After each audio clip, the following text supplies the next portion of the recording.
তো আমাদের সামনের দিন থেকে মানে আগামী 15 তারিখ থেকে একটা টেস্ট হবে, আমি গ্রুপে কোশ্চেন্স গুলো শেয়ার করব এবং আপনারা প্রত্যেকেই পার্টিসিপেট করবেন, ভালো লাগবে।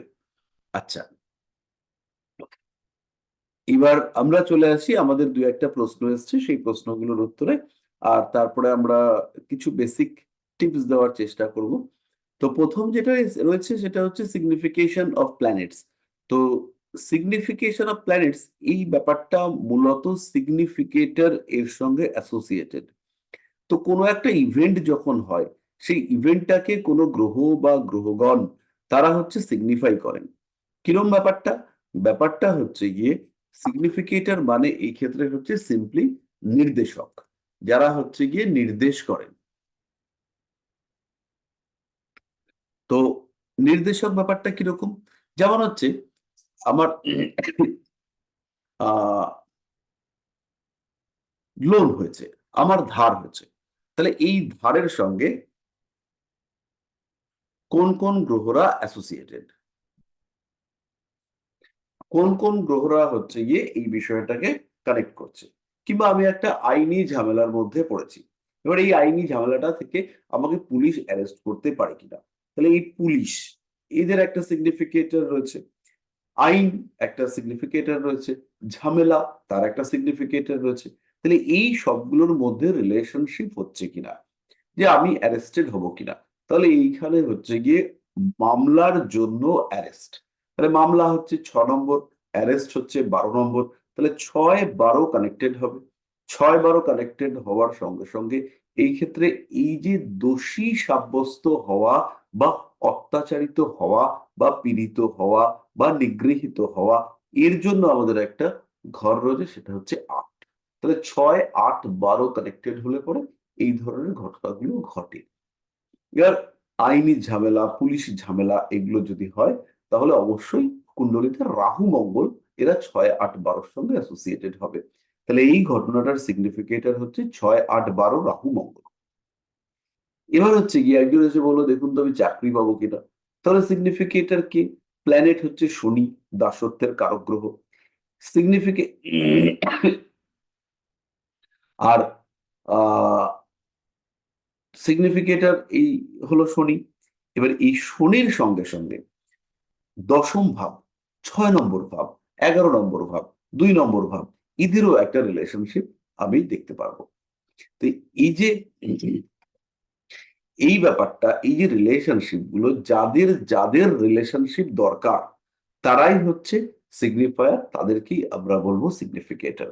এবার এই সিগনিফিকেটরকে যত তত হচ্ছে আপনার পারফেকশন আসবে, তত আপনি কাজটাকে কমপ্লিট করতে পারবেন। অর্থাৎ তত হচ্ছে গিয়ে সঠিকভাবে সলিড ভাবে আপনি প্রেডিক্ট করতে পারবেন। তাহলে এখানে যত বেশি ম্যাক্সিমাম নাম্বার অফ সিগনিফিকেটর ইউজ করতে হবে। তো বিচার কিভাবে করবেন সেগুলো মোটামুটি আমি আপনাদেরকে দেখিয়েছি বা শিখিয়েছি। পরবর্তীকালে আরো আমরা শিখবো, আমাদের আরো রয়েছে, আমাদের আরো হচ্ছে কি পরবর্তীকালে আরো হায়ার লেভেলের ক্লাস হবে, আরো ডিপ প্রেডিকশনের মধ্যে আমরা যাব। এখানে আমরা কিছুটা পুরাণকে অ্যাসোসিয়েট করবার চেষ্টা করব, কিছু তত্ত্ব, পৌরাণিক তথ্য, পৌরাণিক সাইন্টিফিক বিষয়, সেগুলোকে আমরা কখনো কখনো নিয়ে আসবার চেষ্টা করব। এগুলোতে আমাদের প্রেডিকশনের যে লেভেল সেটা আর একটু বেটার হবে।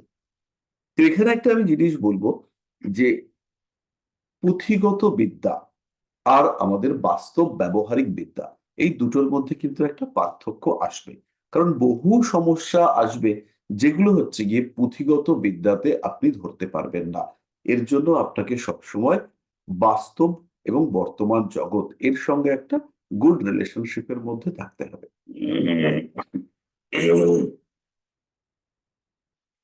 তো এই হলো সিগনিফিকেটর। যারা যারা প্রভাব বিস্তার করছে, যাদেরকে বিচারের মধ্যে ইনক্লুড করা দরকার, তারাই হচ্ছে সিগনিফিকেটর। তো এবার কল্যাণ আশিস প্রধান একটি প্রশ্ন করেছেন, সেটা হচ্ছে কয়েক মাস আগে একটা অনুরোধ করেছিলাম, যে সমস্ত পুরনো ছক তালপাতায় অথবা খাতায় লেখা থাকে সেগুলোতে সাধারণত ঘন্টা মিনিটের হিসেব থাকে না। তো এই ক্ষেত্রে যে হিসেবটা থাকে সেটা হচ্ছে দণ্ড, পল, বিপল ইত্যাদি। তো এই যে দণ্ড, পল, বিপল, এইটা হচ্ছে আমাদের ঘন্টা মিনিট সেকেন্ডের সঙ্গে অ্যাসোসিয়েটেড। এখানে একটা ইয়ে রয়েছে, সেটা হচ্ছে ঘটি, পল, বিপল। তো এই দণ্ডপল বিপলের হিসেবটা হচ্ছে আমাদের 24 দণ্ডে মোস্ট প্রবাবলি 1 ঘন্টা, এরকম টাইপের একটা হিসেব রয়েছে। আমি এক্স্যাক্টলি এক্ষুনি এটা বলতে পারবো না। তো এইটা করবার জন্য আমাদের দুটো বিষয় দরকার, একটা হচ্ছে সূর্যোদয় বা দিবামান, এই ব্যাপারটা আমাদের দরকার। তারপরে এই দণ্ড, পল, বিপল এইটাকে আমাদেরকে ঘন্টা মিনিট সেকেন্ডে কনভার্ট করতে হবে। খুব কঠিন নয় ব্যাপারটা। ব্যাপারটা হচ্ছে গিয়ে 2.5 ভাগের 1 ভাগ, মানে হচ্ছে গিয়ে 24 ঘন্টা, আর এদিকে হচ্ছে 60 মিনিট। এই 24-কে 2.5 দিয়ে গুণ করলে পরে 60 হয়। 24, 24, 48, আর 12, 60। এই ঘন্টা মিনিট সেকেন্ড এই ক্যালকুলেশনের সঙ্গে একটা 2.5 গুণ বা 2.5 ভাগের পার্থক্য দণ্ডফল বিপলে আপনারা পাবেন। এইটা দিয়ে মাল্টিপ্লাই করে এটাকে কনভার্ট করতে হয়, এবং সেটাকে হচ্ছে গিয়ে সূর্যোদয়ের যে মান, সূর্য উদয়ের মান, এইটার সঙ্গে অ্যাড করে টাইমিংটাকে ক্যালকুলেট করতে হয়।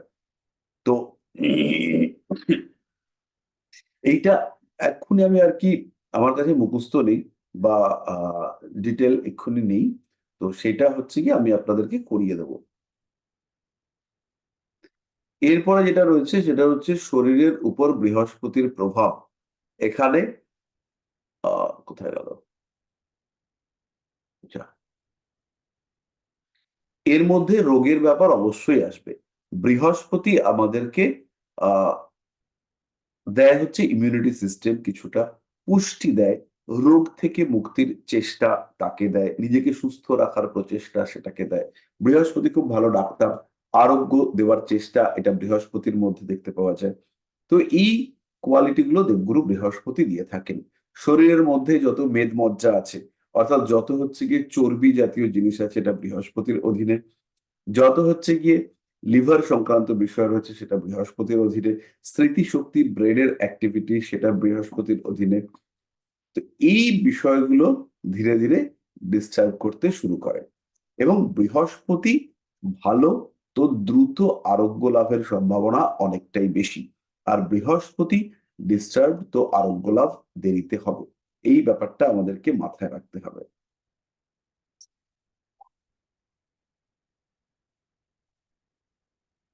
কারা যেন বাইরে বেশ সুন্দর করে ঝগড়া বাজিয়েছে, তীব্র ঝগড়া। তো এনিওয়ে, বৃহস্পতি আমাদেরকে নর্মাল যে সুস্থ থাকার টেন্ডেন্সি সেটাকে ইন্ডিকেট করে। ধরুন একটা লোকের রোগ হয়েছে, রোগটা থেকে সে সুস্থ হবে কিনা সেটাও বৃহস্পতির স্ট্রেংথ ইন্ডিকেট করে দেয়, যে এই লোকটা তাড়াতাড়ি সুস্থ হবে। বৃহস্পতি ভালো, তার মানে এই লোকটা দ্রুত সুস্থ হবে। বৃহস্পতি একাদশে রয়েছে, বৃহস্পতি পঞ্চমে রয়েছে, সপ্তমে রয়েছে, লগ্নে রয়েছে, ফলে এর আর কি সুস্থ হওয়ার টেন্ডেন্সি এটা অনেকটাই বেশি, এই দ্রুত সুস্থ হয়ে যাবে। তো এই বিষয়টা রয়েছে। এরপরে একটা প্রশ্ন রয়েছে, সেটা হচ্ছে দগ্ধ গ্রহ। দগ্ধ শব্দটা আসে শুধুমাত্র সূর্যের ক্ষেত্রে। সূর্যের দীপ্তাংশের মধ্যে যদি কোনো গ্রহ চলে আসে তাহলে বলা হয় যে সেই গ্রহটা দগ্ধ হয়েছে। মানে সূর্যের যে দীপ্তাংশ 7.5 ডিগ্রি, ডান আগে 7.5 ডিগ্রি, পরে 7.5 ডিগ্রি, তার মধ্যে যদি কোনো গ্রহ চলে আসে সেইটা হচ্ছে গিয়ে বলা হবে গ্রহটা দগ্ধ হয়েছে। বেসিক্যালি সূর্যের সঙ্গে ক্লোজ কনজাংশন, সূর্যের সঙ্গে ঘনিষ্ঠ সংযোগ, তাতে কোনো গ্রহকে আমরা বলবো গ্রহটা দগ্ধ হয়েছে। তো দগ্ধ হলে কি হবে, সেই গ্রহটার উপরে সূর্যের প্রভাব বাড়তে দেখতে পাওয়া যাবে। সূর্যের প্রভাব বাড়লে কি হবে, সূর্যের প্রভাব বাড়লে পরে সেই গ্রহটার রিলেটেড ইগো প্রবলেম বাড়বে, এবং সেই গ্রহটার যে ফলদান ক্ষমতা সেটা কিছুটা কমবে। এটা শুক্র হতে পারে, বুধ হতে পারে, বৃহস্পতি হতে পারে, যে কোনো গ্রহই।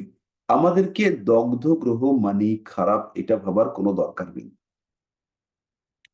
আমরা গ্রহ যোগের ফল ক্যালকুলেট করব। গ্রহ যোগ বলতে সেটা রবি চন্দ্র হতে পারে, রবি রাহু হতে পারে, রবি বৃহস্পতি হতে পারে, রবি কেতু হতে পারে। এই কম্বিনেশনটা কি প্রভাব বিস্তার করছে? যেমন হচ্ছে গিয়ে কোনো একজন লোকের আমরা ধরতে পারি মেষ লগ্ন রয়েছে, তাহলে মেষ লগ্নে তার যদি রবি বুধ যোগ হয়, তাহলে পঞ্চমপতি ষষ্ঠপতি যোগ, বা পঞ্চমপতি তৃতীয়পতি যোগ।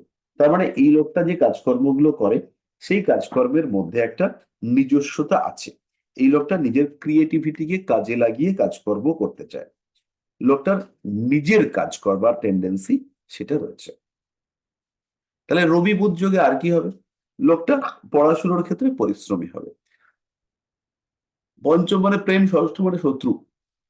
তাহলে কি হবে? তাহলে প্রেমের ক্ষেত্রে, প্রেম ভালোবাসা ইত্যাদির ক্ষেত্রে পঞ্চম ষষ্ঠ যোগ মানে ভালোবাসার কারণে শত্রু আসতে পারে, অথবা শত্রুর সঙ্গে প্রেম হতে পারে। আমরা হিন্দি সিনেমায় কি দেখি মাঝে মাঝে? হিন্দি সিনেমাতে আমরা দেখি যে বিশাল একটা অশান্তি হচ্ছে, বিশাল গন্ডগোল হচ্ছে, ঝামেলা হচ্ছে। তো এই ঝামেলা অশান্তির মধ্যে কি হলো? ঝামেলার অশান্তির মধ্যে সেই কলেজের হিরো আর হিরোইন, তাদের মধ্যে প্রথমে বিশাল ঝামেলা, বিশাল অশান্তি, তারপরে আস্তে আস্তে তাদের মধ্যে প্রেম হয়ে গেল। তারাই দুজনে বিরাট বন্ধু হয়ে গেল, তারা একে অপরকে গ্রহণ করতে লাগলো।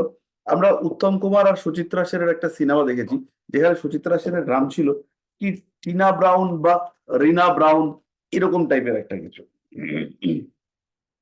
হ্যাঁ, তো আপনারাও অনেকেই দেখেছেন সিনেমাটা। সেই সিনেমাটা উত্তম কুমারের কালো একটা ব্রিটিশ ব্যাপার স্যাপার সেই সমস্ত ছিল। দেখেছেন? আমার মনে হয় আপনারা সবাই দেখেছেন। সপ্তপদী হতে পারে সিনেমাটার নাম। কেউ দেখেছেন কি? হ্যাঁ স্যার, দেখেছি তো।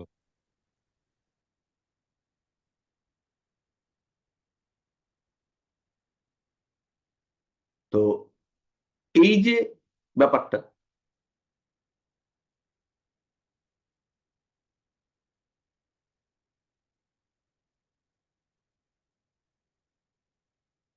তো এই যে হিরো ভিলেন শত্রুদের মধ্যে হচ্ছে গিয়ে ব্যাপারটা, এই ব্যাপারটা হচ্ছে গিয়ে আমরা বলবো যে 5 আর 6 কম্বিনেশনে এটা হতে পারে। এক সেকেন্ড।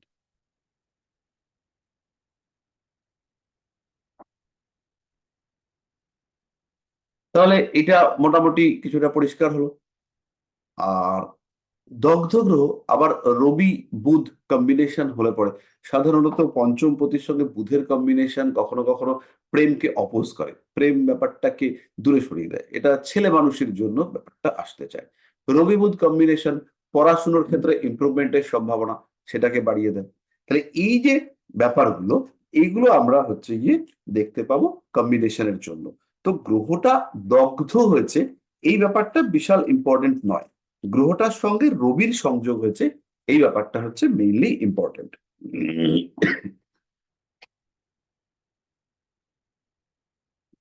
তাহলে পরিষ্কার হলো?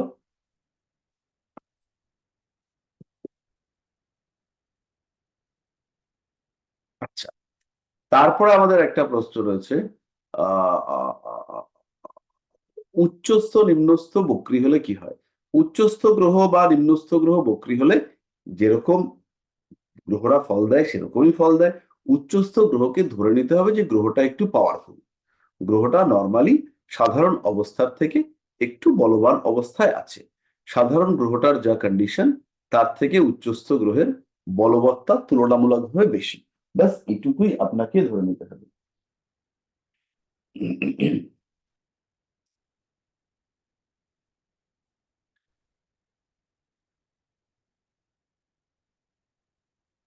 তো এই হচ্ছে ব্যাপার। তাহলে উচ্চস্থ গ্রহকে আমরা সিম্পলি একটু বেশি বলবান হিসেবে ট্রিট করব, এর বাইরে নাথিং। এবার এই গ্রহটা বক্রী হলে পরে অনেকে বলেন যে উচ্চস্থ গ্রহ বক্রী হলে পরে নিচস্থ গ্রহের মতন ফল দেয়, বা নিচস্থ গ্রহ বক্রী হলে পরে উচ্চস্থ গ্রহের মতন ফল দেয়। বেসিক্যালি এটা নয়, এটা একদম ভুল কথা। কিন্তু বক্রী গ্রহদের রেজাল্টের সিস্টেমটাই আলাদা। যেমন এখন ধরুন মীন রাশি, মীন রাশিতে রাহু আছে, মীন রাশির 7.5 চলছে। মিনের অধিপতি বৃহস্পতি, দ্বিতীয় মেষে বক্রী। তাহলে মেষে বক্রী মানে বৃহস্পতির মুভমেন্টটা হচ্ছে মিনের দিকে। তাহলে এখন এই বৃহস্পতি যেহেতু মিনের দিকে যাচ্ছে, মুভ করছে মিনের দিকে, তাহলে মিন কিন্তু অনেকটাই ভালো সিচুয়েশনে রয়েছেন। তাহলে লোকে ভাবছে কি, মিনের অধিপতি বৃহস্পতি মার্গী হওয়ার সঙ্গে সঙ্গে মিনের কোয়ালিটি আহ ফল করতে, সরি, মিনের কোয়ালিটি আরো বেটার হবে, মিনের রেজাল্ট ভালো হবে। কিন্তু বেসিক্যালি সেটা হবে না। এই যে বক্রী হয়ে আছে, মিনের দিকে বৃহস্পতির মুভমেন্ট, এটা হচ্ছে মিনের জন্য বেটার। মিন এখানে হচ্ছে গিয়ে ভালো রেজাল্ট করবে, মিনের এখানে আমরা ভালো ফল পাবো। কিন্তু যেই মাত্র বৃহস্পতি মার্গী হবে, তখন কিন্তু মিন থেকে বৃহস্পতি দূরে সরে যাবে। তাহলে রাহু কি হবে, মিনের মধ্যে ঢুকছে, আর বৃহস্পতি মিন থেকে দূরে সরে যাচ্ছে। তাহলে এই সিচুয়েশনে মিনের রেজাল্ট দেওয়ার ক্ষমতা সেটা কিন্তু কমবে, মিনের সমস্যা বাড়বে, মিন অশান্তির মধ্যে পড়বেন। তাহলে বৃহস্পতি মার্গী হওয়ার ফলে যেমন মেষ, সিংহ, ধনু, তুলা, এদের ক্ষেত্রে ইমপ্রুভমেন্ট হবে। কিন্তু বৃহস্পতি মার্গী হওয়ার সঙ্গে সঙ্গে মিন কিন্তু সমস্যার মধ্যে পড়বেন। তাহলে আমরা যতই ইউটিউব বা ফেসবুকে যতই বলি না কেন যে সবার জন্য খুব ভালো হবে, কিন্তু বেসিক্যালি মিনের জন্য এটা কিন্তু খুব একটা ভালো হচ্ছে না। এখানে কিন্তু প্রবলেম থাকবে, সমস্যা বাড়তে দেখতে পাওয়া যাবে, এখানে ডিস্টারবেন্স থাকবে। তাহলে এই ব্যাপারটা পরিষ্কার হলো, এই এই যে বক্রী মার্গী ব্যাপারটা। এবার ধরে নিচ্ছি বৃহস্পতি তুঙ্গ হয়েছে কোথায়, কর্কট রাশিতে। কর্কট রাশিতে বৃহস্পতি তুঙ্গ অবস্থায় বক্রী হয়েছে। তাহলে এখানে সবার আগে আপনাকে ভাব বিন্দুটা খুঁজে বার করতে হবে, যে বৃহস্পতি বক্রী হওয়ার কারণে তার যে ব্যাকওয়ার্ড মোশন, এটা কোন ভাবের দিকে বৃহস্পতি যাচ্ছে। যে ভাবের দিকে যাচ্ছে বৃহস্পতির থেকে আমরা সেই ভাবের ফল পাবো। ফরওয়ার্ড যদি মোশন হয়, তখন যেভাবে রয়েছে সেই ভাবের ফল দিবে, বা যে ভাবের দিকে মুভ করছে সেই ভাবের ফল পাবে। কিন্তু যখনই সে বক্রী হবে, সে যখন উল্টো হবে, তখন যে ভাবের দিকে আসছে সেইভাবে ফল দেবে। এইটা আমাদেরকে আর কি দেখতে হবে, দেখে বিচার করতে হবে। যেমন এখনই আমরা যেটা বললাম যে বৃহস্পতি বক্রী হয়, মিনের ইমপ্রুভমেন্ট হয়েছে, রাহু মিনের মধ্যে ঢুকছে, বৃহস্পতি মিনের দিকে আসছে, ফলে মিন কিন্তু অনেক সিকিউরড। এবার বৃহস্পতি মিন থেকে বেরিয়ে যাচ্ছে, ওদিকে রাহু মিনের মধ্যে ঢুকছে, অন্যদিকে শনি মিনের দিকে আসছে, তাহলে মিন তো স্কুইজড হয়ে যাচ্ছে, মিন এখন স্যান্ডউইচড হয়ে যাচ্ছে। এবং দুজন অশুভ শক্তির মধ্যে মিন পড়ছে, না তো রাহুর জন্য মিন ভালো, না তো মিনের জন্য শনি ভালো। তাহলে মিন কিন্তু রীতিমতো চাপের মধ্যে পড়তে চলেছে, যেটা থেকে বৃহস্পতি এতদিন বাঁচিয়ে রাখছিল। এবার কিন্তু মিনের স্ট্রেস বাড়বে। তাহলে বকরি সম্পর্কে ব্যাপারটা ক্লিয়ার হলো। যিনি প্রশ্ন করেছিলেন,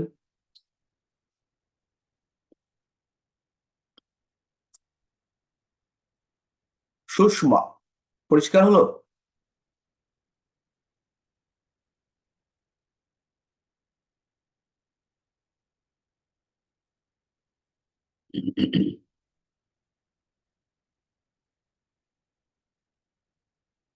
হ্যালো,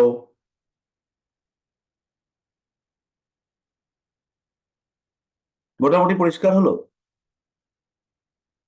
যাই হোক, শোনা যাচ্ছে না। এনিওয়ে, তো প্রেডিকশন করবার সময় আমরা কয়েকটা জিনিস খেয়াল রাখতে হবে। সেটা হচ্ছে জন্মকুণ্ডলিতে ধারা, আর তার সঙ্গে হচ্ছে গিয়ে দশা অন্তর্দশা। এর আগের দিনকে আমরা মোটামুটি বুঝিয়েছি যে প্রেডিকশন করবার সময় শনি, মঙ্গল, রাহু, কেতু এদেরকে দেখবেন, এবং এরা আপনাকে গাইড করবে যে এই মানুষটা কোন দিক থেকে সমস্যায় জর্জরিত হচ্ছে। তার আগে আমরা একটা ক্লাসে বয়স নিয়ে পড়িয়েছি, কোন বয়সে কি টাইপের প্রবলেম আসতে পারে, এবং কোন বয়সে কি গ্রহের কারণে সেই প্রবলেমগুলো আসতে পারে। তাহলে একটা মানুষের বয়স যখন 17, 18, 19, 20, তখন তার জীবনে প্রেম রিলেটেড সমস্যা আসতে দেখতে পাওয়া যাবে, তার পড়াশোনার ক্ষেত্রে বাধা বিপত্তি এগুলো আসবে, তার পড়তে ভালো লাগা বা না লাগা এই ধরনের ঘটনাগুলো দেখতে পাওয়া যাবে। তো এই যে বিষয়গুলো যখন আসবে, তখন কি ঘটবে, তখন হচ্ছে গিয়ে কোন গ্রহরা অ্যাক্টিভ হবে, তার মধ্যে রয়েছে রাহু, শুক্র, মঙ্গল, এরা। এবার যে দশা রয়েছে, সেই গ্রহের দশা কোন ঘটনাকে সাপোর্ট করে, সেই ঘটনাটাকে আপনাকে খুঁজে বার করতে হবে এবং সেটাকে প্রেডিক্ট করতে হবে। তাহলে এইভাবে হচ্ছে কি আমরা প্রেডিকশনের চিন্তা ভাবনা করব।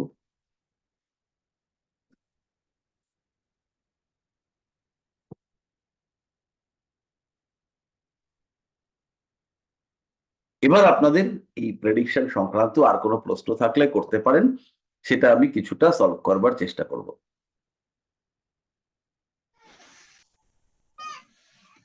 স্যার, হ্যাঁ, বলুন। হ্যাঁ স্যার, বকরি গ্রহের দ্বাদশ দৃষ্টি হুম। কতটা এফেক্টিভ? বক্রী গ্রহের দ্বাদশ দৃষ্টি এফেক্টিভ, এবং এর রেজাল্ট কিন্তু আপনি বারংবার পাবেন। বক্রী গ্রহের দ্বাদশ দৃষ্টি মানে হচ্ছে গিয়ে বক্রী গ্রহ যেদিকে মুভ করছে তার আগের ঘরের দৃষ্টিটা। মানে ধরুন এখন বৃহস্পতি মুভ করছে মিনের দিকে, তাহলে বৃহস্পতির দৃষ্টিটা আপনি ধরবেন মেষ থেকে বৃষর দিকে পড়ছে, এবং এর প্রভাব কিন্তু বৃষ রাশি বৃষ লগ্নের জাতকদের উপরে পড়ছে। তারা ডাইভার্টেড হচ্ছে, তারা বেশ ডিস্টার্বড হচ্ছে। এবং আপনি যদি 20টা বৃষ লগ্নের বা বৃষ রাশির মানুষকে দেখেন, তাদের দশা যা খুশি থাক, তাদের কিন্তু ডিস্টারবেন্স চলছে, তারা স্ট্রেসের মধ্যে আছে, সমস্যা তাদেরকে ঘিরে রেখেছে, এ থেকে কিন্তু তারা বেরোতে পারছে না। জেদ বাড়িয়ে দেবে, ভুল ডিসিশন নেওয়ার টেন্ডেন্সি বাড়াবে, মাথা গরম করবে, বাবা মার সঙ্গে, বাচ্চা যদি ছোট হয় বাবা মার সঙ্গে অশান্তি বাড়বে। এগুলো হচ্ছে গিয়ে হচ্ছে, আপনি দেখলে পরে দেখতে পাবেন। এবং সাকসেস রেট কিন্তু অনেকটাই কম। বৃহস্পতি এই ক্ষেত্রে অষ্টমপতি একাদশপতি হিসেবে দ্বাদশে বসে থাকার কারণে বক্রী গ্রহ তার দৃষ্টি পড়ছে, হেলথ, রিলেশনশিপ, ফাইন্যান্স এই জায়গাগুলোতে এফেক্ট করছে।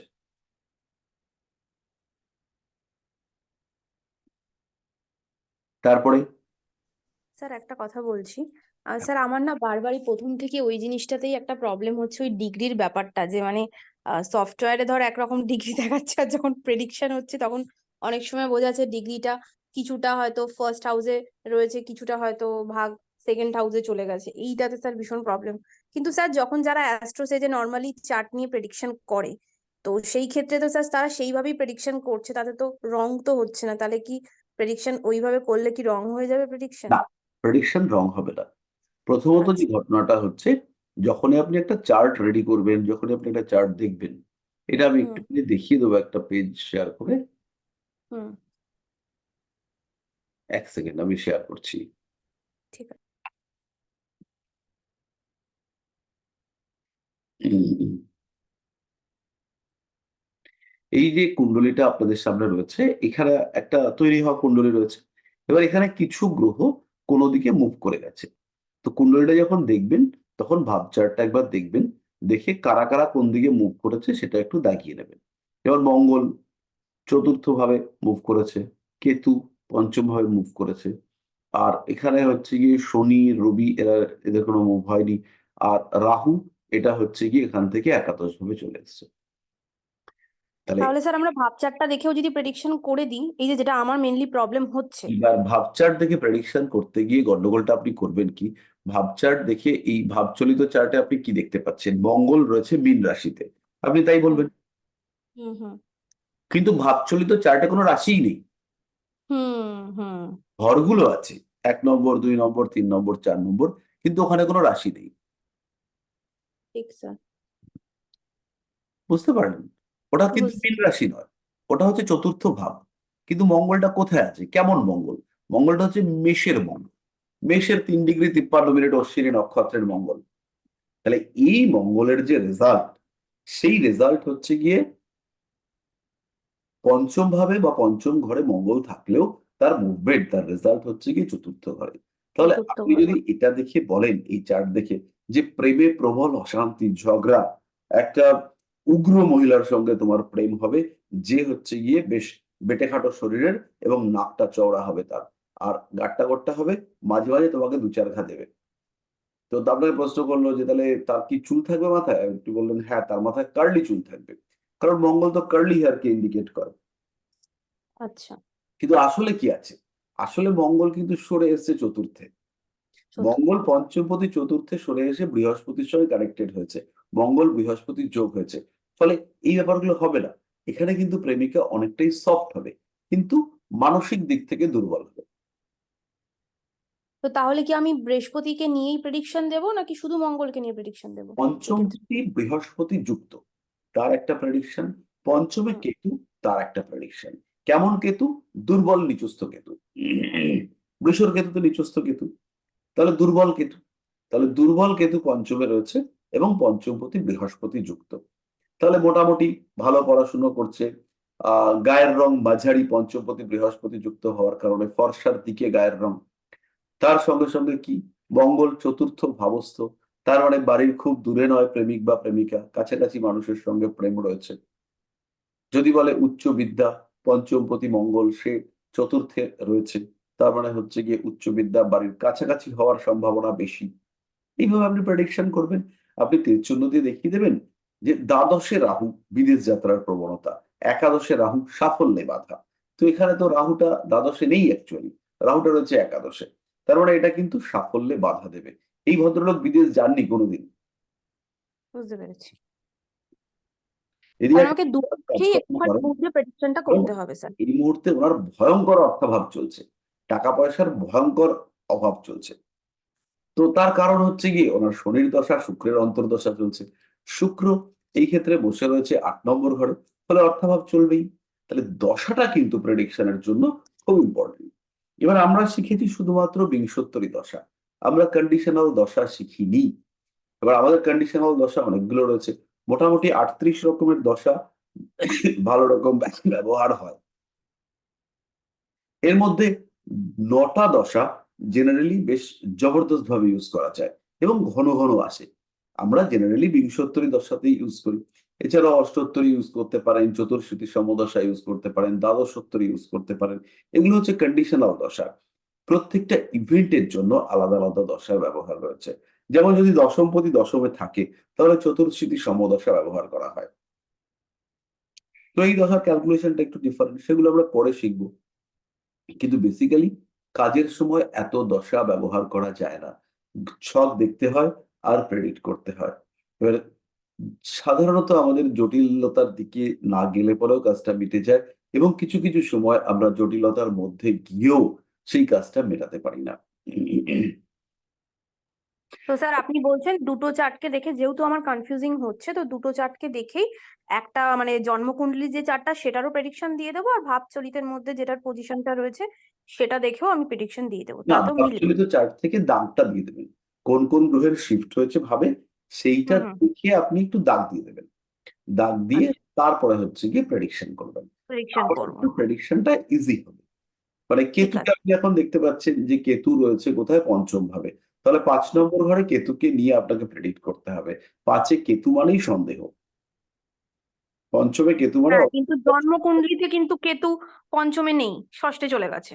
ষষ্ঠে কিন্তু ভাবচলিতে, হ্যাঁ ভাবচলিতে সে এখানে তাহলে আছে। এখানে ষষ্ঠে কেতুর কিছুটা এফেক্ট যদি আমরা ধরি, তাহলে পঞ্চমে কেতুর এফেক্টও কিন্তু ধরতে হবে। ষষ্ঠে কেতু মানে হচ্ছে গুপ্ত শত্রুতার প্রভাব, এমন কোন রোগ যেটাকে চট করে ধরা যাচ্ছে না, চট করে আইডেন্টিফাই করা যাচ্ছে না, এমন কোন রোগ। তাহলে এই ক্ষেত্রে ষষ্ঠে কেতু যেমন গোপন রোগ দিতে পারে, তেমনি পঞ্চমে কেতু পড়াশোনাটাকে ব্লক করে দিতে পারে।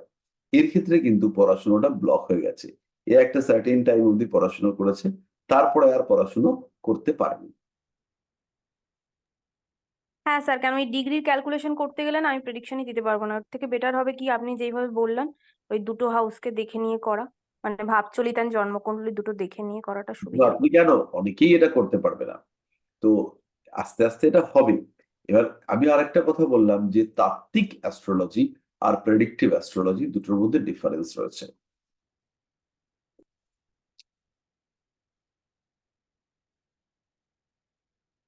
তো আমাদের প্রচুর জায়গা রয়েছে, প্রচুর ক্ষেত্র রয়েছে যেখানে পুরো স্পিরিচুয়ালিজমের উপরে বেস করে অ্যাস্ট্রোলজি শেখানো হয়।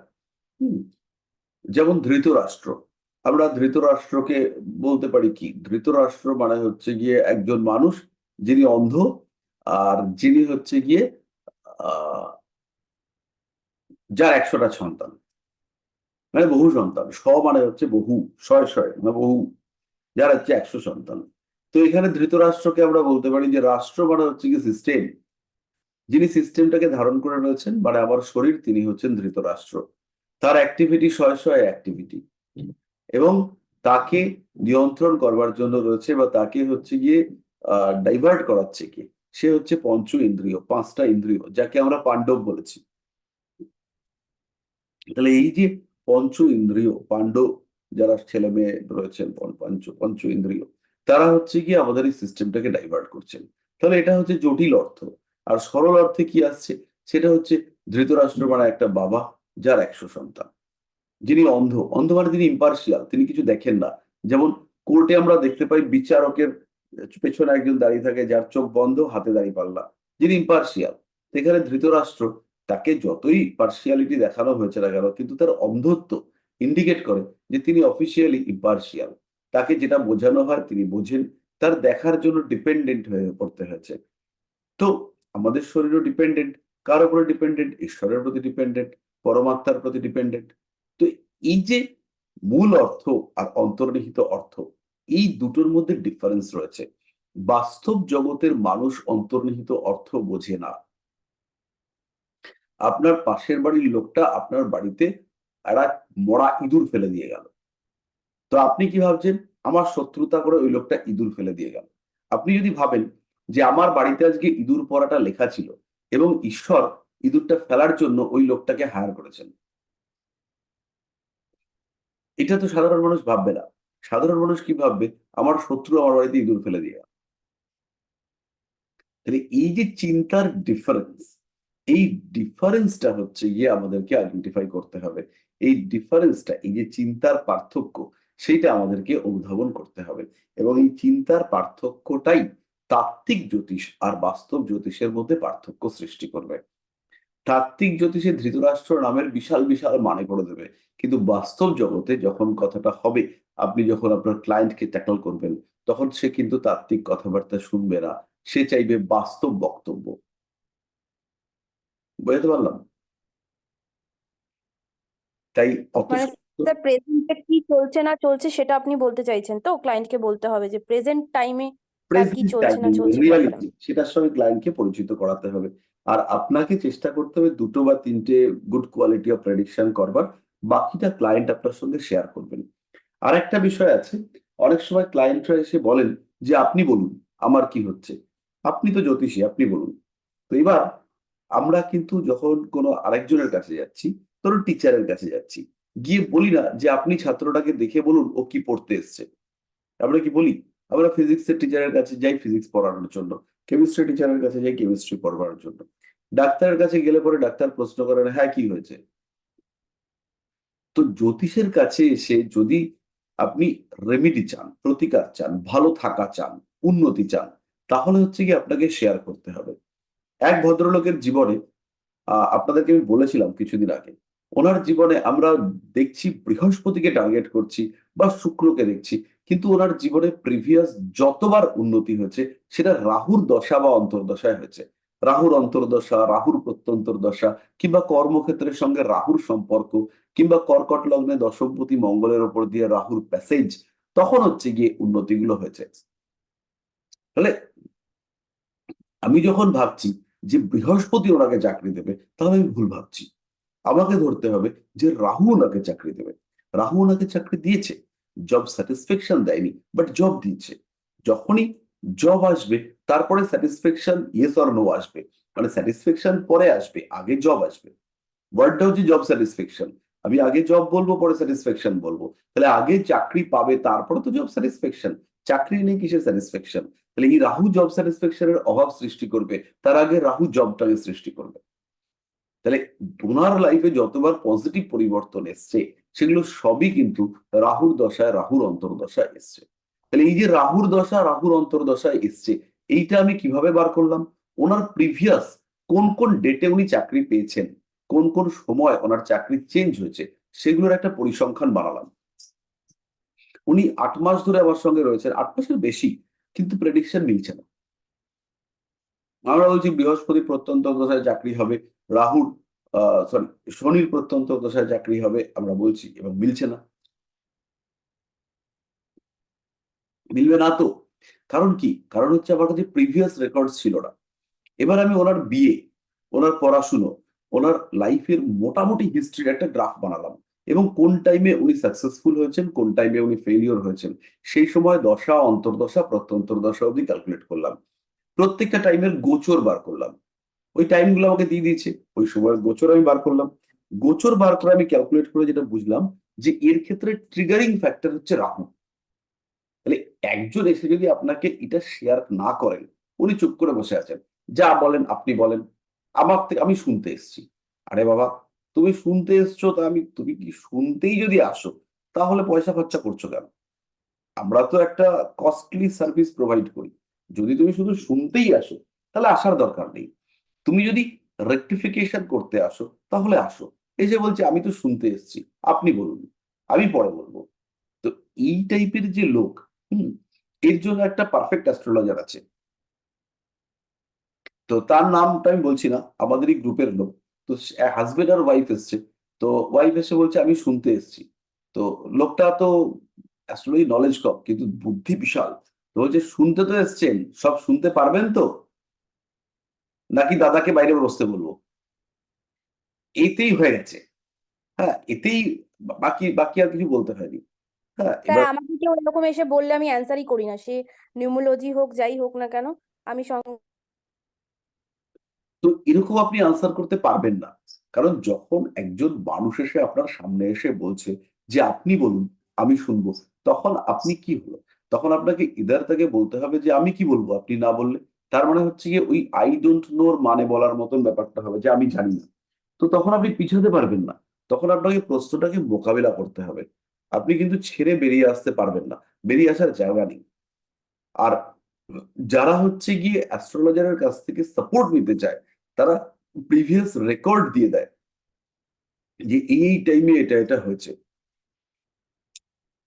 এবার ফিউচারে আমি এটা করতে চাইছি, আমাকে ডেটটা বলে দিন। এবার কিছু বেয়ারা টাইপের ক্লায়েন্ট আছে, তারা এসে আপনাকে ডিস্টার্ব করবে, এবং তাদের কাজই হচ্ছে গিয়ে ডিস্টার্ব করা। আগের দিন কালীঘাট চেম্বারে গত শুক্রবার একজন মানুষ এসেছেন, তার বয়স হচ্ছে 72। ভদ্রমহিলা জানতে এসেছেন যে ভবিষ্যৎ কেমন চলবে। তো ভবিষ্যৎ কেমন আর চলবে?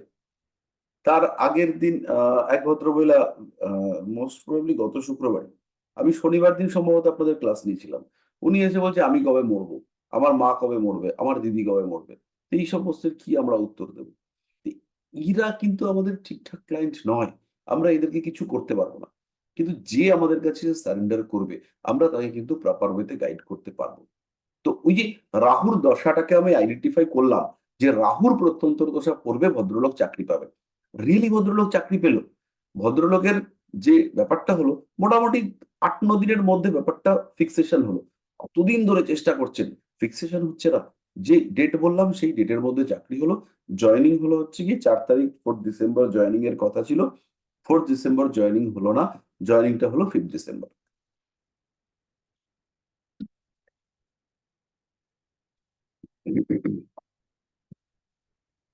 তো জয়নিং এর আগেই ভদ্রলোক এলেন, এসে সেলিব্রেট করলেন, অসাধারণ সেলিব্রেশন।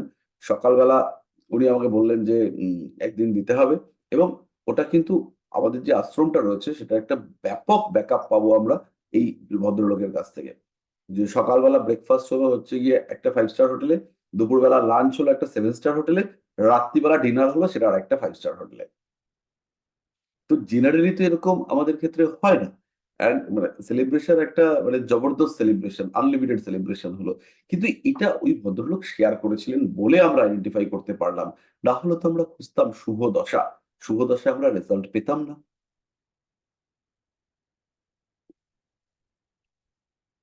যেই মাত্র উনি ডেট গুলো বলে দিলেন, আমাদের কাছে কাজটা ইজি হলো। তো এই ক্লায়েন্টদেরকে দেখাটা সহজ, এবং এদের উপকার করাটা সহজ। পরিষ্কার হলো? আচ্ছা, আর কারোর কোনো প্রশ্ন? স্যার, হুম। বলছি যে রাহু আর কেতু কোন তত্ত্বে ভালো রেজাল্ট দেয় আর কোন তত্ত্বে খারাপ রেজাল্ট দেয়?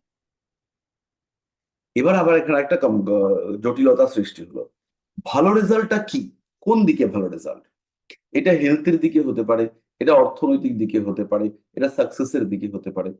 এই জায়গাটা আমাদেরকে উপলব্ধি করতে হবে যে কি বিষয়টা আমরা ক্যালকুলেট করছি, কি দেখতে চাইছি, আহ মানে কোন বিষয় আমরা বুঝবার চেষ্টা করছি।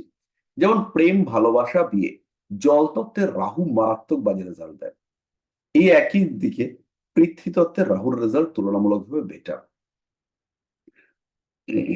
কোনো রিলেশনশিপ নষ্ট করতে চাইছি, শত্রুতা করতে চাইছি, কাউকে মামলা মোকদ্দমায় ফাঁসাতে চাইছি, এই ধরনের ক্ষেত্রে জলতত্ত্বেই রাহুকে আমরা দেখতে পাবো মোটামুটি বেটার রেজাল্ট দিতে। যারা ইনস্ট্যান্টেনিয়াস লাভ চাইছেন, যে আজকের একটা কাজ হবে, এই কাজটাতে আমার জীবন বদলে যাবে, এই টাইপের ঘটনার সঙ্গে যারা অ্যাসোসিয়েটেড, যারা দালালি করেন, তাদের ক্ষেত্রে রাহু অগ্নিতত্ত্বে ভালো রেজাল্ট দেয়। বিদেশ যাত্রা করব, বাইরে যাব, কিংবা হচ্ছে গিয়ে ইম্পোর্ট এক্সপোর্টের কাজকর্ম করব, বায়ুতত্ত্বের রাহু ভালো রেজাল্ট দেয়। কেতুর ক্ষেত্রে ইন জেনারেল পৃথ্বীতত্ত্ব, জলতত্ত্ব, এগুলোর ক্ষেত্রে কেতুর রেজাল্ট বেটার। এবার কেতুকে যদি আমরা দেখি যে সে হচ্ছে সাবকনশিয়াস মাইন্ডের কারক গ্রহ, তাহলে পৃথ্বীতত্ত্ব, জলতত্ত্বে কেতুর রেজাল্ট আমরা বেটার পাবো। আমাদের সাবকনশিয়াস মাইন্ড তখন কিন্তু অনেক বেশি খুলবে। বায়ুতত্ত্বেও কেতুর রেজাল্ট বেটার, খারাপ নয়, কিন্তু অগ্নিতত্ত্বে সাধারণত কেতু ডাইভার্ট করিয়ে দেয়।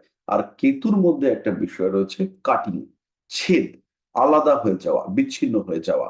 এই ব্যাপারটাকে কেতু কিন্তু অগ্নিতত্ত্ব, জলতত্ত্বে বেশি করবার চেষ্টা করে। কারণ 6, 8, 12-তে কেতু রয়েছে অগ্নিতত্ত্বে, বা স্পেশালি অগ্নিতত্ত্বে, সেইখানে হচ্ছে গিয়ে রক্তপাত, কেটে যাওয়া, অঙ্গহানি, এগুলোর সম্ভাবনা বাড়িয়ে দেয়। তবে ওভারঅল রাহু কেতু এদের রেজাল্ট খুব একটা ভালো হয় না, কিন্তু কিছু কিছু রেয়ার মানুষের ক্ষেত্রে রাহু খুব ভালো রেজাল্ট দিয়ে দেয়। এদের ক্ষেত্রে আমরা দেখতে পাই যে রাহু এবং কেতুর যে নক্ষত্র অধিপতি, তারা ভালো জায়গায় রয়েছে। আর এদের লগ্ন, দশম ভাব, এগুলো ভীষণ স্ট্রং। লগ্ন আর দশম ভাব যদি বলবান না হয়, একটা জন্মকুণ্ডলী আমাদেরকে গুড আউটপুট দিতে পারে না। পরিষ্কার? হ্যাঁ স্যার। আর কারোর কোনো প্রশ্ন? স্যার, হ্যাঁ বলুন। আচ্ছা আমি বলছি লগ্ন কুষ্ঠিতে ধরুন কারো মাঙ্গলিক নয়, আর নবাংশ কুষ্ঠিতে যদি মানে এ থাকে, মানে মাঙ্গলিক দেখা যায়, তাহলে সেটা কি হতে পারে? ও, এটা তো একদম সোজা। ধরুন হ্যাঁ। আপনার পিঠে একটা বস্তা আছে, হ্যাঁ। এবার সেই বস্তার মধ্যে কিছু জিনিসপত্র আছে, ওজন যত চাপবে তত আপনার পিঠে ব্যথা বেশি হবে। হুম। তাহলে মাঙ্গলিক লগ্ন কুণ্ডলিতে লগ্ন সাপেক্ষে মাঙ্গলিক সমস্যা, চন্দ্র সাপেক্ষে মাঙ্গলিক, লগ্ন প্লাস চন্দ্র সাপেক্ষে আরেকটু সমস্যা, লগ্ন প্লাস চন্দ্র প্লাস রবি সাপেক্ষে মাঙ্গলিক আরেকটু বেশি সমস্যা, নবাংশে মাঙ্গলিক আরো বেশি সমস্যা, নবাংশের চন্দ্র সাপেক্ষে মাঙ্গলিক আরো আরো বেশি সমস্যা। মানে লোডটা ক্রমশ বাড়ছে, এটাই সিম্পল। আর যদি দেখা যায় যে শুধুমাত্র লগ্নে মাঙ্গলিক, তাহলে বিরাট যে ভয়ঙ্কর কিছু হবে সেটা নয়। মাঙ্গলিকের থেকে অনেক কঠিন কঠিন যোগ আছে। রবি যদি মঙ্গলের সঙ্গে যুক্ত হয়, সেই মাঙ্গলিকটা হচ্ছে মারাত্মক খারাপ। মাঙ্গলিক হয়ে রয়েছে 6 নম্বর ঘরে, পাপ গ্রহ রয়েছে, মারাত্মক খারাপ। তো মাঙ্গলিক মানেই যে সবসময় খারাপ এটা নয়, মাঙ্গলিক বিষয়টাকে উপলব্ধি করতে হবে। যেমন হচ্ছে ধরুন কর্কট লগ্ন, সপ্তমে মঙ্গল, মানে বিশাল উঁচু পোস্টের লোকের সঙ্গে চাকরি হতে পারে, চাকরি না, বিশাল উঁচু পোস্টের লোকের সঙ্গে বিয়ে হচ্ছে। তুলা লগ্ন, চতুর্থে মঙ্গল, সপ্তমপতি চতুর্থে, বাড়ির কাছাকাছি বিয়ে হবে। হ্যাঁ, এরকম মাঙ্গলিক মানেই যে ক্ষতিকারক এরকম নয়। মাঙ্গলিকের ক্যান্সেলেশনের কিছু পদ্ধতি পরাশর বলে গেছেন, যদিও তার মধ্যে সেইগুলো বাস্তব জগতে যে একদম এফেক্টিভ তা কিন্তু নয়। অবস্থা বুঝবেন, দেবগুরু বৃহস্পতি মঙ্গলের সঙ্গে থাকলে মঙ্গলের মাঙ্গলিকত্ব কম, ভালো কথা। কিন্তু যদি লগ্নটা তুলা হয়, ষষ্ঠপতি বৃহস্পতি মঙ্গলের সঙ্গে যুক্ত, মাঙ্গলিক কাটবে কি করে? তো আইনি ঝামেলার দিকে নিয়ে যাবে, রাগ বাড়বে, তেজ বাড়বে, নিজেই নিজের ক্ষতি করার টেন্ডেন্সি বাড়বে। তৃতীয় ব্যক্তি আপনাকে উৎসাহিত করবে, যা গিয়ে অশান্তি কর, ঝামেলা কর, ঝামেলা কর, এটা করবে। তো এই ব্যাপারগুলো আমি দেখতে পাবো। তো গ্রহের কোয়ালিটি বুঝবেন, প্রেডিকশন করবেন। প্রেডিকশন আপনাদের মিলবেই, দরকার ক্লায়েন্টের ফুটফল, মানে অনেক ক্লায়েন্ট দরকার। প্রেডিকশন আপনাদের মিলবে মিলবে মিলবে, 100% মিলবে, কেউ আটকাতে পারবে না। কারণ আপনারা যে কনসেপ্ট আপনাদের মধ্যে গ্রো করেছে, সবার মধ্যে ক্লিয়ার হয়নি এখনো, আমি যেটা বুঝতে পারছি, কিন্তু যাদের মধ্যে ক্লিয়ার হয়েছে বা যতটুকু ক্লিয়ার হয়েছে সেটা কিন্তু কোনো অংশে কম নয়, অনেকটাই পরিষ্কার হয়েছে। স্যার, হ্যাঁ, সিংহ লগ্নে আহ, আহ, না, মঙ্গল সিংহ রাশিতেই বসে আছে, মানে লগ্নের মাঙ্গলিক, তো সেটা কি রকম রেজাল্ট? সিংহ লগ্নে মঙ্গল বসে আছে, তাহলে মঙ্গলকে নবমপতি। নবমপতি হচ্ছে বাবা, ধর্ম, উচ্চবিদ্যা, শিক্ষক। তাহলে এই মানুষটার পড়াশুনো করবার টেন্ডেন্সি থাকবে, এ পড়াশুনো করতে চাইবে, এর মধ্যে শেখার প্রবণতা, জ্ঞান অর্জন করবার প্রবণতা, এগুলো অনেকটাই বেশি হবে। খুব ভালো কথা। মঙ্গল লগ্নে থাকবার জন্য জেদি হবে। মঙ্গল লগ্নে থাকবার জন্য, অগ্নিতত্ত্বে মঙ্গল থাকবার জন্য মাথা গরম হওয়ার টেন্ডেন্সি বাড়তে দেখতে পাওয়া যাবে। কেটে কুটে যাওয়ার সম্ভাবনা থাকবে, ভূ সম্পত্তি তৈরি করবার আগ্রহ থাকবে। তাহলে এটা তো মাঙ্গলিক হলো। এই মাঙ্গলিকটাকে আমরা কতটা স্ট্রং বা কতটা দুর্বল বলবো, কিছুই বলতে পারবো না। কতক্ষণ বলতে পারবো না? যতক্ষণ আমরা শনিটাকে না দেখবো। শনি হচ্ছে সপ্তমপতি। শনির কোয়ালিটি কেমন রয়েছে যদি আমরা দেখি যে শনি ভালো অবস্থায় রয়েছে, তাহলে আমরা কি বলবো? যে এই মাঙ্গলিকের ক্ষেত্রে কোনো সমস্যা হবে না। জাতক নিজের চেষ্টায় নিজের ভাগ্য তৈরি করবে। জাতক যেমন খাটবে তেমন সে রেজাল্ট পাবে। জাতক বাস্তববাদী এবং কিছুটা উগ্র প্রকৃতির হবে, কিছুটা হঠকারিতা এই জাতকের মধ্যে থাকবে, রেগে যাওয়ার টেন্ডেন্সি সেটা হচ্ছে এর মধ্যে থাকবে। বোঝা গেল? শনি মঙ্গল দুজনেই সিংহ রাশিতে, মানে লগ্নে, তাহলে কি এবার এই শনি কিন্তু পীড়িত হলো, এবার অ্যাক্সিডেন্টাল যোগ তৈরি হলো, কারণে অকারণে প্রচন্ড মাথা গরম করার টেন্ডেন্সি তৈরি হলো। এবার মঙ্গল তো মাথাটা গরম করে দেবে। মঙ্গলটা কোথায় আছে? স্থির তত্ত্বে। এর মাথা গরম হলে চট করে কমবে না, মাথা গরমের একটা কন্টিনিউয়েশন আমরা পেয়ে গেলাম। এবার কি হলো? এর সঙ্গে শনি রয়েছে। শনি এখানে ব্যথা, যন্ত্রণা, পীড়াকে ইন্ডিকেট করবে। তাহলে এর যে মাথাটা গরম হবে সেটা হচ্ছে হার্মফুল মাথা গরম। সপ্তমপতি নবমপতি যোগ হয়েছে, বিয়ের পরে ভাগ্য উন্নতির সম্ভাবনা। সপ্তমপতি নবমপতি যোগ, ব্যবসার ফলে ভাগ্য উন্নতির সম্ভাবনা বাড়বে। বিবাহিত জীবন যে বিরাট ভালো বলবো না, তার কারণ হঠকারিতা, হঠাৎ হঠাৎ সিদ্ধান্ত নেওয়ার প্রবণতা। সপ্তমপতি লগ্নে আছে, ঝামেলা অশান্তি হলেও যে সেপারেশন হবেই সেটা কিন্তু নয়। তবে যদি সপ্তমে রবি থাকে, যদি সপ্তম ভাব রাহু বুধ এদের দ্বারা পীড়িত থাকে, তাহলে ম্যারেড লাইফের অশান্তির মাত্রা অনেক বাড়বে। এখানে দ্বাদশপতি চন্দ্র, এর একটা বিরাট বড় ভূমিকা আছে। দ্বাদশপতি চন্দ্রের সঙ্গে যদি এদের কম্বিনেশন হয়, লগ্ন রাশি অ্যাসোসিয়েটেড হয়, সেপারেশনের টেন্ডেন্সি অনেকটা বাড়তে দেখতে পাওয়া যাবে।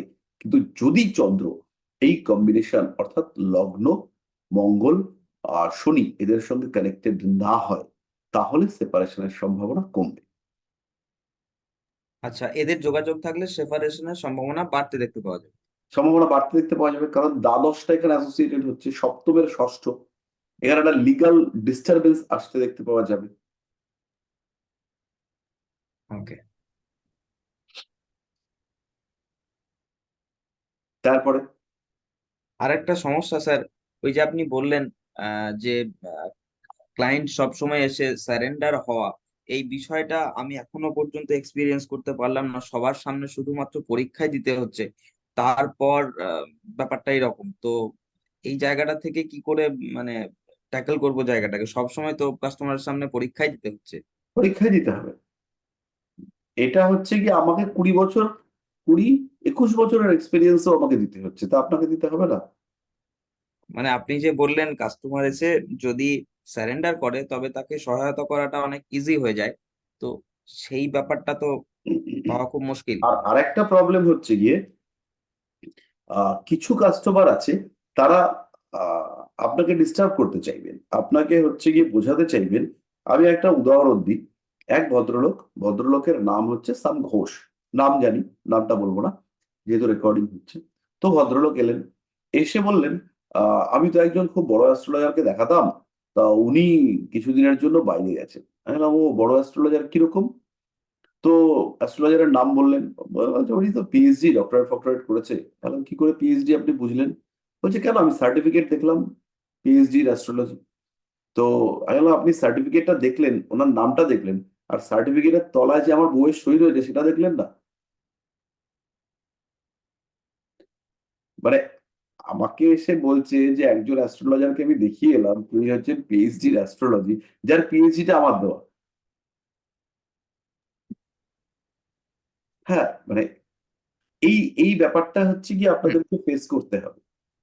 একদিন একটা ঘটনা ঘটেছে, এক ভদ্রলোক আমাকে ভীষণ ভালোবাসতেন, তার নাম হচ্ছে গিয়ে আহ জয়দেব।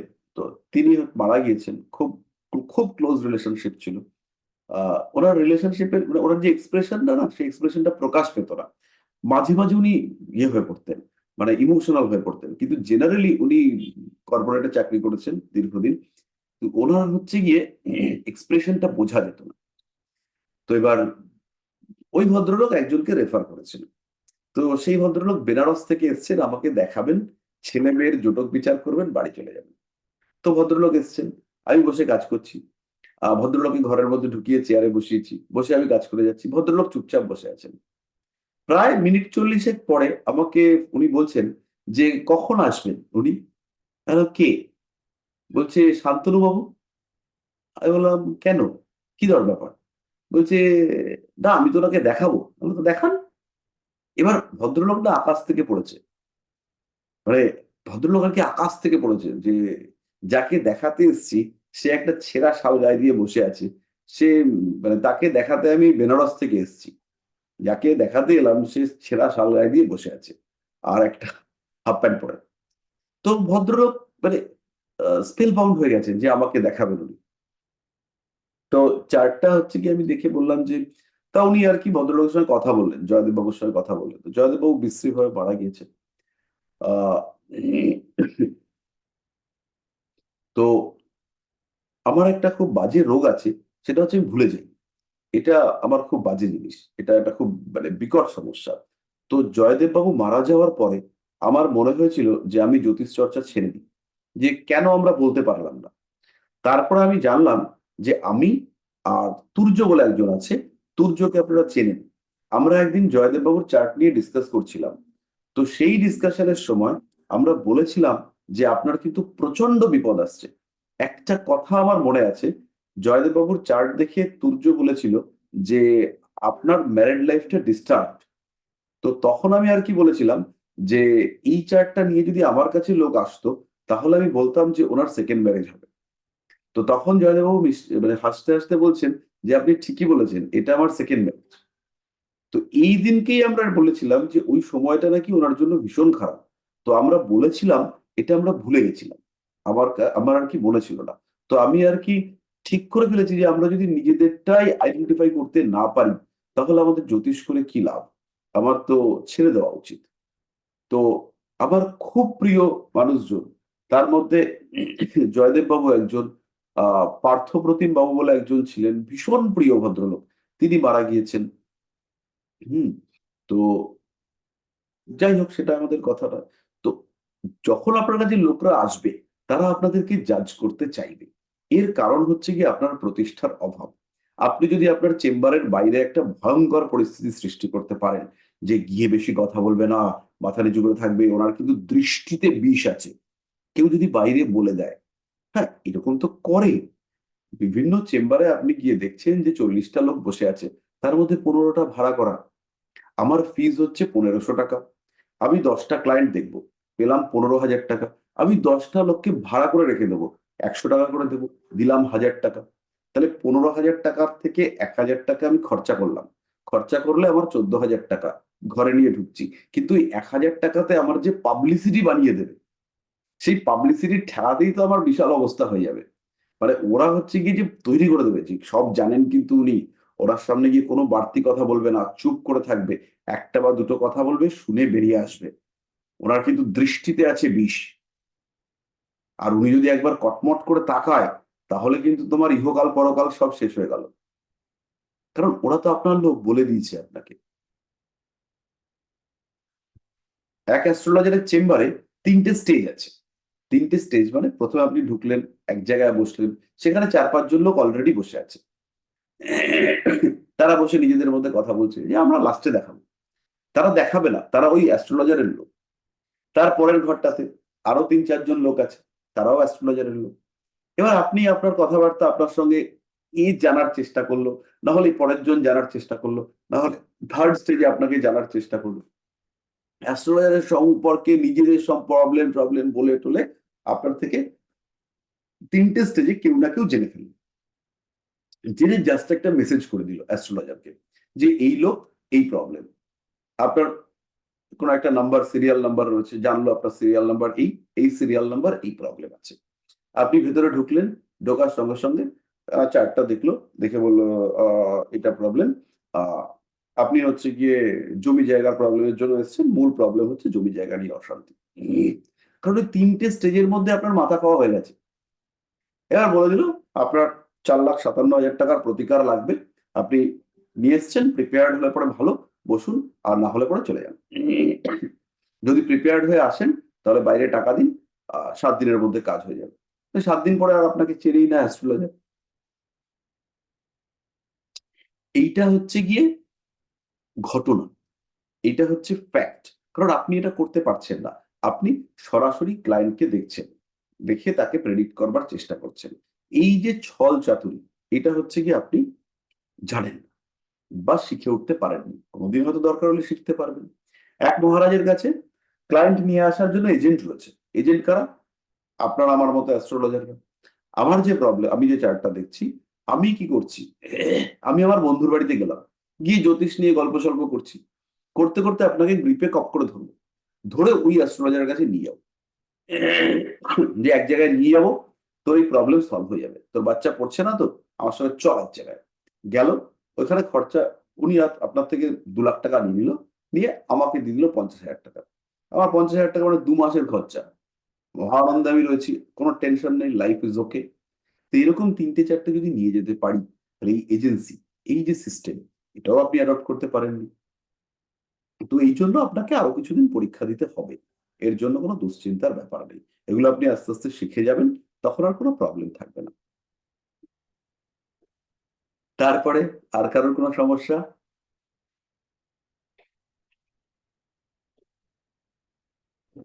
স্যার আমার একটা কোয়েশ্চেন আছে।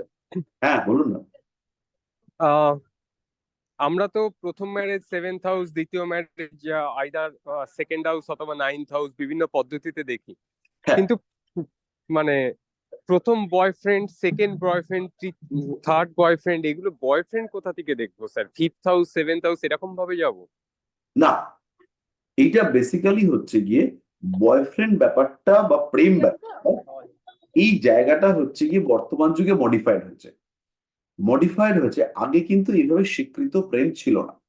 আর প্রেম যদি হতো, তাহলে যদি 25টা প্রেম হতো, জেনারেলি 25টাই ম্যারেজে কনভার্টেড হতো, জেনারেলি হতো।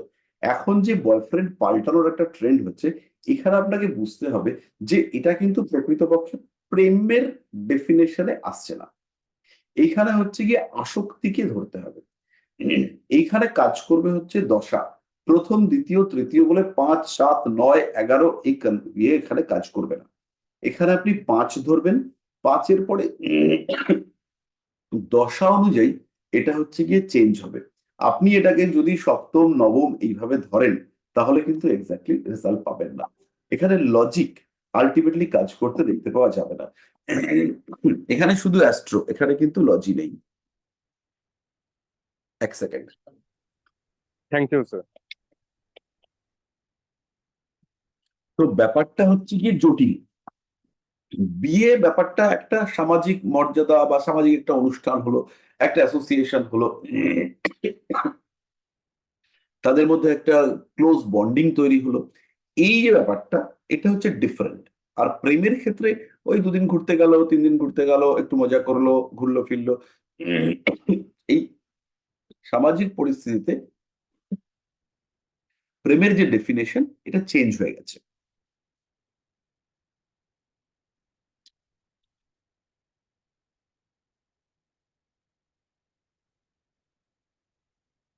তো তার জন্য আপনাদেরকে 5th হাউস থেকেই দেখতে হবে। এই টাইমে প্রেম হওয়ার সম্ভাবনা বাড়তে দেখতে পাওয়া যাবে, এই টাইমে সেপারেশনের সম্ভাবনা রয়েছে, আবার প্রেমের টেন্ডেন্সি আসতে পারে। আপনাকে খালি দেখতে হবে যে এই চার্টটার মধ্যে একাধিক প্রেম হওয়ার কম্বিনেশন সাকসেসফুল হচ্ছে কিনা, তাহলে একাধিক প্রেম আসবার সম্ভাবনা রয়েছে।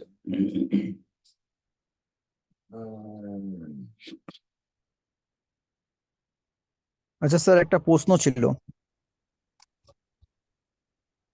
হ্যাঁ, স্যার আপনি যে গতদিন আমাদের ওই চার্টটিকে দেখাচ্ছিলেন প্রেডিকশন করার সময়, তখন তো শনি মঙ্গল রাহু কেতু এদের অবস্থান এবং এদের দৃষ্টিগুলো নিয়ে বলছিলেন। তো এই বিষয়টা তো বুঝলাম, কিন্তু এটা কি সব ক্ষেত্রে, মানে সব চার্ট যখন আমরা প্রেডিকশন করব, এই দৃষ্টি বা এদের অবস্থান এগুলোকে কি আমরা নেগেটিভ হিসেবে ট্রিট করব, নাকি সব ক্ষেত্রে ব্যাপারটা সেম হবে না? বুঝতে পারিনি। মানে বললাম যে এই যে যে শনি মঙ্গল রাহু কেতু, শোনা যাচ্ছে কি? শনি মঙ্গল রাহু কেতু। এদের যে আমরা অবস্থান এবং দৃষ্টি, এগুলোকে নিয়ে আগের দিন কথাবার্তা হচ্ছিল। তো হুম। এটা কি যখন আমরা প্রত্যেকটি চার্ট প্রেডিকশন করব, সবার ক্ষেত্রে কি এগুলোকে নেগেটিভ হিসাবেই কি আমরা প্রথমে ধরে নেব? ইনিশিয়ালি আমরা নেগেটিভ হিসেবে ধরে নেব, কারণ হচ্ছে গিয়ে 80% লোক শনির গুড প্রভাবকে নিতে পারে না। আমার হচ্ছে গিয়ে শনির দৃষ্টিতে আমার পরিশ্রমটা বেড়ে গেল, এটা অ্যাকসেপ্ট করবার ক্ষমতা 80% লোকের থাকে না। শনিদেব তো জাজমেন্ট করবে, 7.5টাকে পজিটিভিটিতে কনভার্ট করতে হবে। আমি সাধনা করব, 7.5 হচ্ছে দ্য বেস্ট পিরিয়ড। এইটাকে তো মানুষ নিতে পারে না। একটা লোকের অষ্টমে কেতু রয়েছে, সে আস্তে আস্তে তার মধ্য থেকে যৌনতা চলে যাচ্ছে, কারণ যৌনতা থাকলে পরে সে তো ঈশ্বরে কনসেন্ট্রেট করতে পারবে না। তাহলে আস্তে আস্তে কি হচ্ছে, তার মধ্যে যৌনতা ব্যাপারটা চলে যাচ্ছে। তাহলে সে কি বলবে যে অষ্টমে কেতু আমার সর্বনাশটা করবে, কিন্তু যে সাধক সে কি বলবে যে অষ্টমে কেতু আমাকে এই জায়গাটা থেকে সরিয়ে দিল। বিভিন্ন মঠে বা বিভিন্ন জায়গায় আমরা দেখেছি যে মহারাজরা বেলপাতা খান। বেলপাতা খেলে পরে কি হয়, প্রতিদিন বেলপাতা খেলে পরে লিবিডো সেটা হচ্ছে কি কমে যায়, মানে ফিজিক্যাল রিলেশনশিপের যে আর্জ সেটা কমতে থাকে। তাহলে এইটা তিনি চাইছেন, তাহলে তার জন্য ওই অষ্টমে কেতু তো পজিটিভ, কিন্তু কজন লোক এটা চাইবেন? এই সংখ্যাটা তো খুবই কম। যিনি এটা উপলব্ধি করেছেন তিনি আমাদের কাছে আসবেন না। তিনি হচ্ছে কি বলবেন, ভগবান যে চাইছেন তাই হবে। ঈশ্বরের ইচ্ছার বাইরে তো কিছু হতে পারে না। স্যার আসলে আপনি বিল্লপত্র নিয়ে যেটা বলেছেন একদম সত্যি কথা স্যার। এটা আমাকে 2 দিন 3 দিন আগে স্যার একজন আমাকে এই এই বিষয়ে একটা প্রশ্ন করলো স্যার, বিল্লপত্র খাবে কিনা না খাবে। হুম। তো এই এই জায়গাটাকে হচ্ছে গিয়ে মেইনলি ডিস্টার্ব করে হচ্ছে গিয়ে কেতু। এবার যে সংসারী তার ক্ষেত্রে এটা ভয়ঙ্কর পাপ গ্রহ, তাহলে আমাকে নেগেটিভ ফল বিচার করে ইয়ে দিতে হবে। আর একটা স্যার বিষয় স্যার, হ্যাঁ।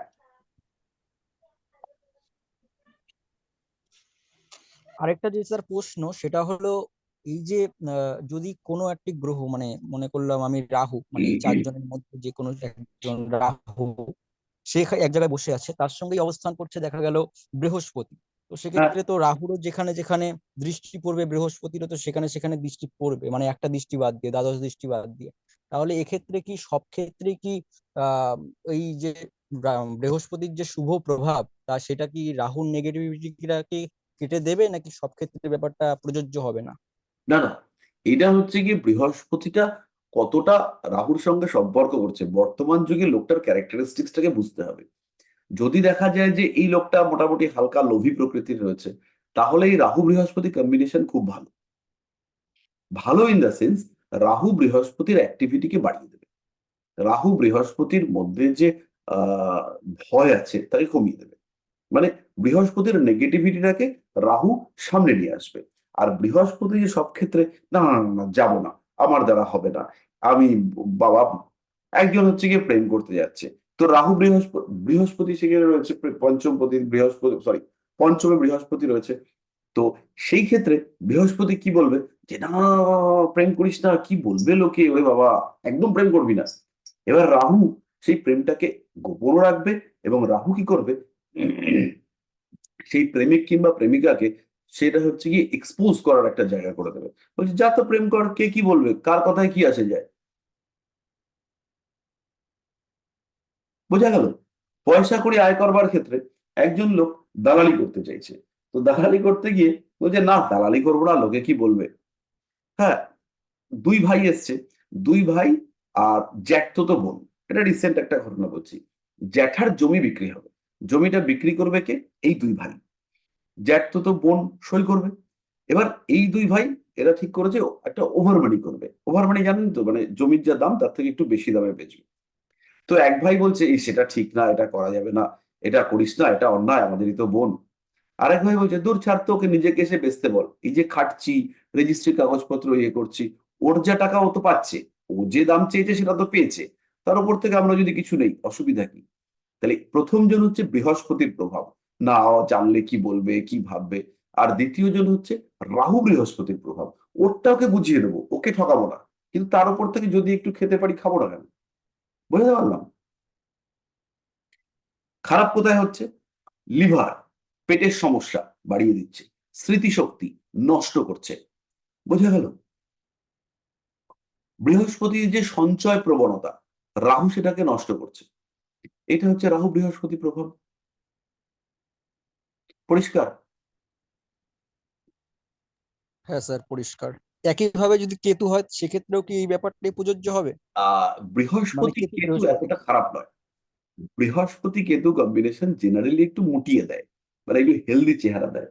কিন্তু রাহুর যে আহ বৃহস্পতির উপর নেগেটিভিটি বাড়িয়ে দেওয়ার চেষ্টা করে, কেতু কিন্তু অতটা করে না। কেতু আহ অত সমস্যাপূর্ণ নয়, রাহুর মধ্যে এত ডিস্ট্রাকশনের টেন্ডেন্সি বেশি, কেতু অতটা মারাত্মক নয়, কেতু ইনঅ্যাক্টিভ। বৃহস্পতি কেতু, শনি কেতু, আমার মনে হয় এগুলো খারাপ না, ভালো যোগ। এদেরকে একটুখানি বলতে হবে তোমরা পুজো পাঠ করো, ধর্মকর্ম করো, তাহলেই সমস্যা কমবে।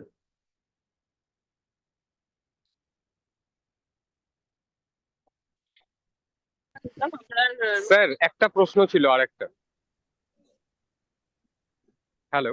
হ্যাঁ, তো এই মানে আমাদের ক্লায়েন্টদের ক্ষেত্রে কার ক্ষেত্রে জেমস্টোন শুট করবে, কার ক্ষেত্রে মন্ত্র, কার ক্ষেত্রে তান্ত্রিক ক্রিয়া, অথবা কোন ক্লায়েন্ট আমাদের কাছ থেকে সলিউশন নেবে অথবা কে নেবে না, এই ব্যাপারে যদি একটুখানি আলোকপাত করেন। এই ক্ষেত্রে ক্লায়েন্টটাকে যখনই আপনি দেখবেন, তখন হচ্ছে গিয়ে তার 11th, সরি, তার 5th house, 6th house, 7th house, এগুলোর সঙ্গে যদি আপনার 11th হাউস কানেক্টেড হয়, যে গ্রহটার প্রতিকার করবেন সেই গ্রহটা যদি আপনার 11th কে কানেক্ট করে, 2nd কে কানেক্ট করে, 5th কে কানেক্ট করে, তাহলে হচ্ছে গিয়ে আপনার কাছ থেকে তার প্রতিকার নেওয়ার চেষ্টা বাড়বে। মানে সে প্রতিকার নেবে, তার উপকার হবে, আপনার পকেট ভরবে। এটা হচ্ছে গিয়ে ঠিকঠাক। এটা কিন্তু শর্টদের নয়, মানে যারা হচ্ছে গিয়ে ছ্যাচরা চিটিংবাজ যারা রয়েছে তাদের ক্ষেত্রে নয়, তাদের ক্ষেত্রে সবসময় পকেট ভরবে। হুম। প্রণাম স্যার, ভালো আছেন? হ্যাঁ, ভালো আছি। স্যার আমার একটা প্রশ্ন ছিল। হ্যাঁ, বলুন। স্যার, ওই জন্মকুণ্ড মানে কেউ যদি প্রশ্ন করে আর কি, যে আমার ছেলে মেয়ে কয়জন হবে, এটা জন্মকুণ্ডলী থেকে কিংবা ছেলে কয়টা মেয়ে কয়টা হবে, এটা কিভাবে স্যার মেনশন করবো? এটা তো আমাদের, আমরা এখন ওই জায়গাতেই যাইনি, এটা সপ্তাংশ থেকে হবে। আচ্ছা, ঠিক আছে। আমাদের আরো আরো কিছুদিন লাগবে এটাতে।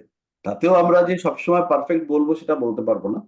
এবার এটা রেক্কান কুণ্ডলী আর সপ্তাংশ কুণ্ডলী থেকে মোটামুটি জায়গাটা দাঁড়ায়। ওকে, থ্যাংক ইউ স্যার। হুম। যাই হোক, তাহলে আজকে এই পর্যন্তই থাক। আজকে একটা ছোট্ট অনুষ্ঠান আছে। অনুষ্ঠানটা হচ্ছে বেসিক্যালি আমার জন্মদিন। তো আপনারা তো সবাই জানেন ব্যাপারটা। তো আজকে একটু তাড়াতাড়ি ছেড়ে দিই। অনেকে আবার বলছিল যে না পড়াতে, কিন্তু পড়াতে তো হবেই, পড়ানো তো মিও করা যাবে না। কেক এসছে না স্যার? হ্যাঁ, মিও আমুরের কেক এসছে।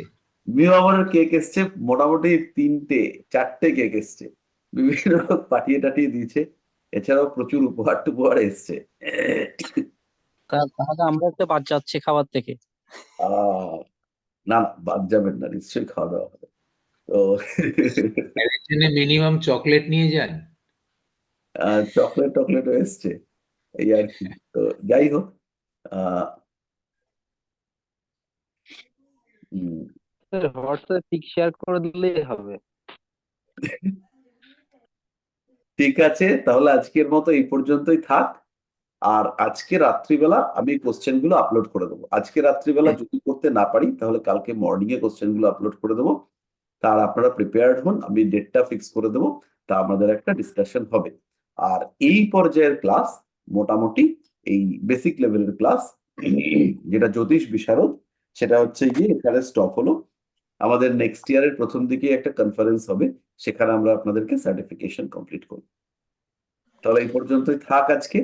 আর স্যার হ্যাঁ, আপনি কি ঢাকাতে কবে আসবেন স্যার? ঢাকাতে যাওয়ার পরিকল্পনা হচ্ছে 19শে জানুয়ারি। তাহলে স্যার একজন অনলাইনে কনফারেন্স করতে চাচ্ছে আপনার এখন বিষয়টা কেমন করে হতে পারে? আমি বলে দেবো, একটু যোগাযোগ করবেন, আমি বলে দেবো। তাহলে আপনার নাম্বারটা স্যার আমি ওনাকে দিয়ে দিই। একদম। আচ্ছা ঠিক আছে স্যার। স্যার হ্যাঁ, বলছি রেমেডি ব্যাপারটা তো হয়নি বোধহয়। না হয়েছে, কিছুটা হয়েছে। তারপরে আরো হবে, পুরো হয়নি, কারণ এই জ্যোতিষ বিশারদ কোর্সে তো আমি মানে বিচারটাই কমপ্লিট করতে পারবো না। তাও কিছু রেমেডি করবার ব্যাপার স্যাপার আমরা ডিসকাস করেছি। এছাড়াও আমাদের এই জানুয়ারিতে একটা রেমেডি রিলেটেড ওয়ার্কশপ হবে, সেটাতে আপনারা সবাই জয়েন করবেন। ঠিকঠাক হবে। আচ্ছা ঠিক আছে। স্যার হ্যাঁ, হ্যালো। আচ্ছা স্পিচটা যেটা হবে, কিসের ফিল? হ্যাঁ স্যার স্পিচটা যে আপনি বলছেন না যে একটা স্পিচ বলতে হবে আমাদের 5 মিনিটের, তো সেটা কি আমরা মানে আমরা ক্লাসের টাইমে বলবো না রেকর্ড করে আপনাকে পাঠাতে হবে? হ্যাঁ, বলবেন আপনারা, ওটা একটা কনফারেন্স টাইপের। ওটা কখন হবে, এই পরীক্ষার মধ্যেই না কখন? পরীক্ষার পরে, পরীক্ষাটা দিয়ে নিন তারপরে। ও আচ্ছা আচ্ছা। আমি তো টপিক গুলো বলে দিয়েছি, আপনারা হ্যাঁ সিলেক্ট হ্যাঁ একটু ভেবে টেবে নেবেন, নিয়ে তারপরে করবেন। আচ্ছা ঠিক আছে, হ্যাঁ তাহলে আজকের মতো স্যার এই পর্যন্ত। স্যার রাখবার আগে happy birthday sir. Thank you, sir happy happy birthday to birthday sir. Sir. Thank you সবাইকে। Happy birthday sir. Happy birthday. খুব ভালো থাকবেন আপনারা। Good night.